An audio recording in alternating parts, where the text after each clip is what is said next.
From the following information calculate purchase കണ്ടുപിടിക്കാനാണ് പറഞ്ഞിരിക്കുന്നത്. അതിൽ നമുക്ക് ഓപ്പണിംഗ് സ്റ്റോക്ക് തന്നിട്ടുണ്ട്, ക്ലോസിങ്ങും കോസ്റ്റ് ഓഫ് ഗുഡ്സ് സോൾഡും തന്നിട്ടുണ്ട്. ഇതിൽ നിന്ന് തന്ന ഇൻഫോർമേഷൻ നമ്മൾ പർച്ചേസ് കണ്ടുപിടിക്കണം. ഈ ക്വസ്റ്റ്യൻ കഴിഞ്ഞ ഫെബ്രുവരിയിലെ എക്സാമിൻ്റെ ക്വസ്റ്റ്യൻ ആണ്. 10/59/2025 ക്വസ്റ്റ്യൻ പേപ്പറിലെ ക്വസ്റ്റ്യൻ ആണ് കേട്ടോ. അപ്പം നമ്മളിതിൽ ആദ്യം നമ്മൾ കണ്ടുപിടിക്കുന്നത് പർച്ചേസ് കണ്ടുപിടിക്കാനുള്ള ഫോർമുല അറിഞ്ഞിരുന്നാൽ ഇത് നമുക്ക് സിമ്പിളായിട്ട് ചെയ്യാൻ പറ്റും. പർച്ചേസ് എന്താ? പർച്ചേസിൻ്റെ formula closing stock plus cost of goods sold minus opening stock. ഇതാണ് പർച്ചേസ് കണ്ടുപിടിക്കാനുള്ള formula. Closing stock 60,000 plus cost of goods sold തന്നിട്ടുണ്ട്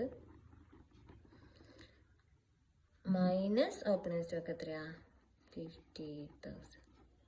അപ്പം നമുക്ക് ആൻസർ ആയിട്ട് കിട്ടും 8,09,000. Okay, thank U.